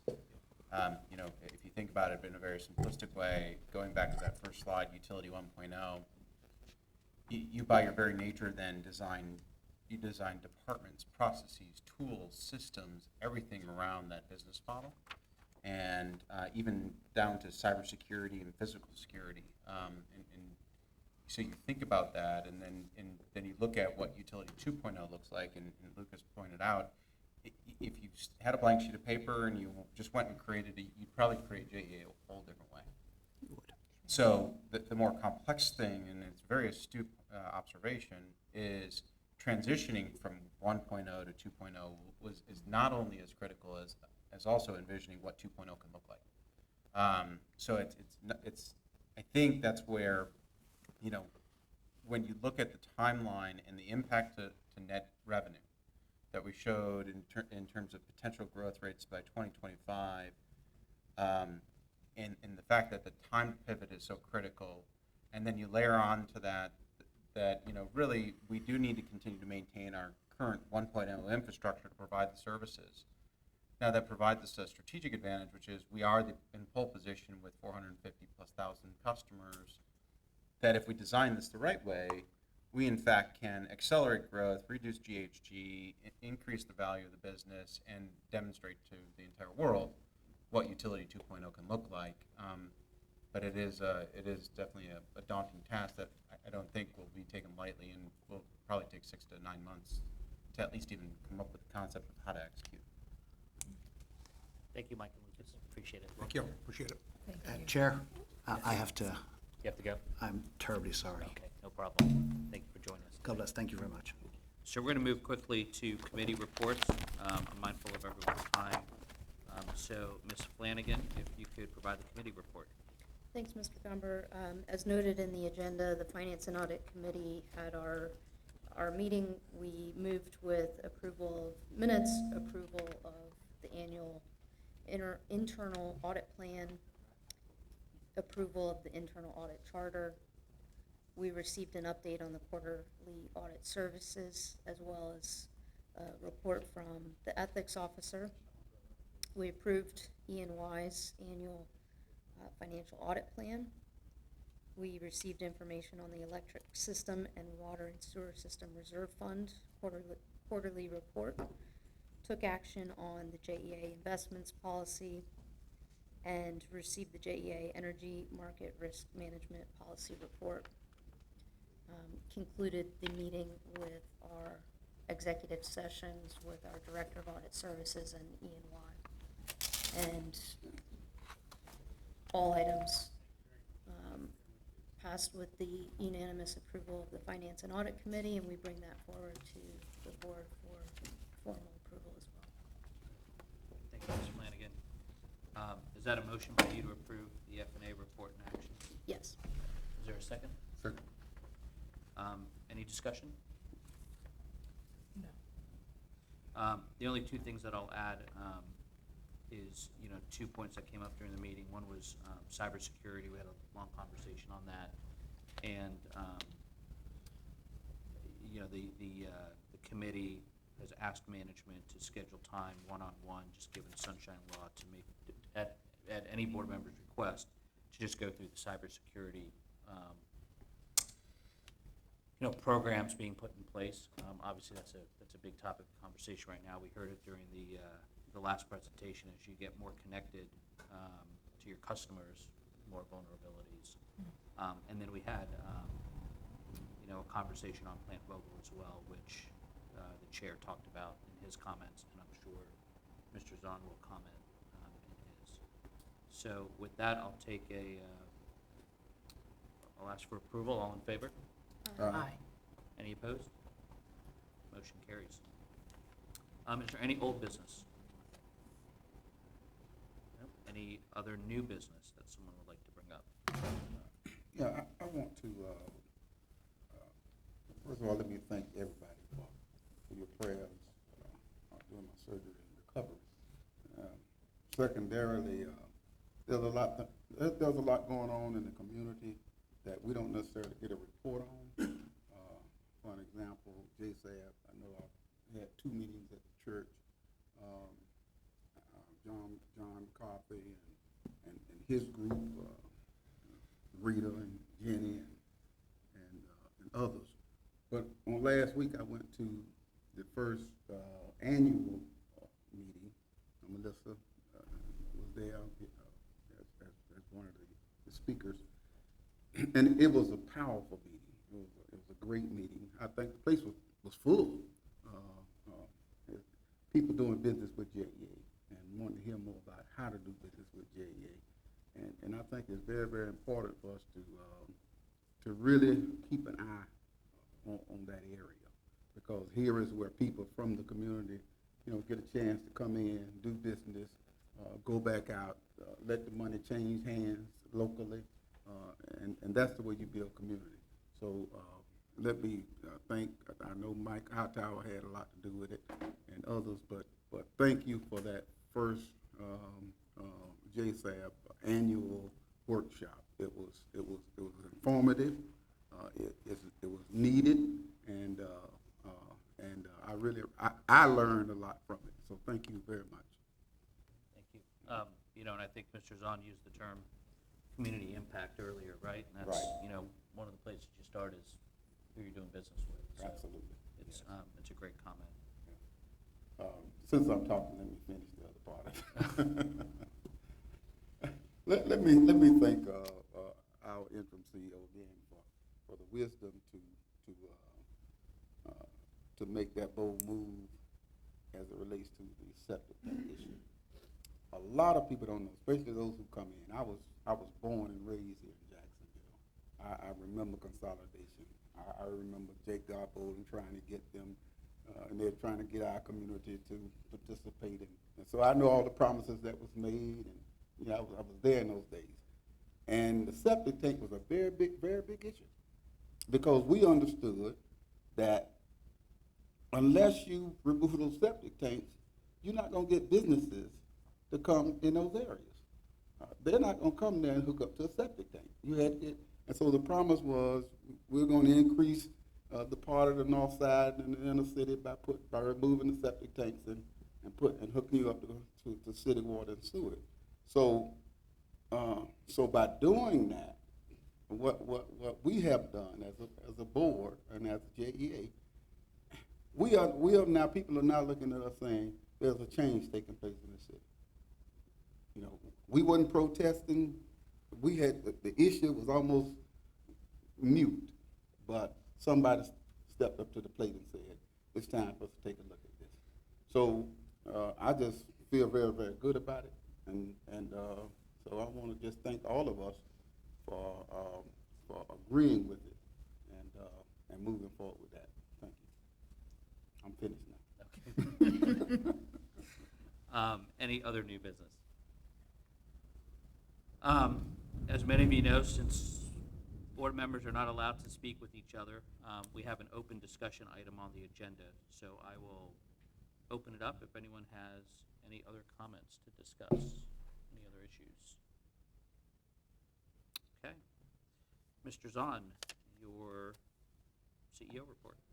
My guess is that was probably the Clean Power Plan being reissued. More than likely, I think around 1 o'clock today, we get the revised Clean Power Plan. Obviously, don't know what it says.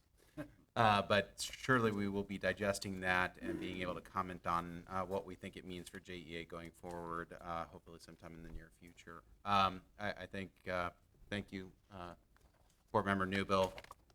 We certainly do take the JSEP program and the summits and very seriously in terms of how we impact on the community. We are starting to align economic development initiatives, and you heard a little bit from the Chamber representative, Jerry Malott, in terms of how we're starting to re-engage and drive that element. August is actually Lineman Appreciation Month. And, you know, we talk a lot about strategy and finance and the things going on here at a high level. The reality is we have, I keep saying, we have a vast majority of our workforce that is out there doing work every day and just want to make sure that they know that they're appreciated. And a little fact, we had a JEA day at the Jumbo Shrimp where we had a very significant amount of our workforce that showed up, and it was a wonderful event. I unfortunately had a child emergency, health emergency, but I hope everybody enjoyed that, and we continue to try and find ways to make sure that our employees know that not only do we want them to feel like owners, but we want to treat them like owners. Blacksford wastewater plant went online. I want to just give a really significant thank you to Renetta Marshall. She and her entire department did a phenomenal job of managing that project to on-time, on-budget delivery. And I am going to just let my letter to MEAG stand on its own merit, and I think it is a sign of what we need to talk about, but it's probably not something that at the board level or in public needs to be discussed, and we'll certainly wait a response on Friday. And then, I just, again, want to echo the same thing I said a little bit earlier. Thank you very much to the entire senior leadership, all of the directors and managers for the amount of time and effort they are working in this transition. It is not an easy task to have a double lift on jobs as you start to do your job, your current job, and then start to think about what it looks like going forward. So thank you very much to them. And that is it. Great, thank you, Mr. Zahn. I just have a couple quick bullets.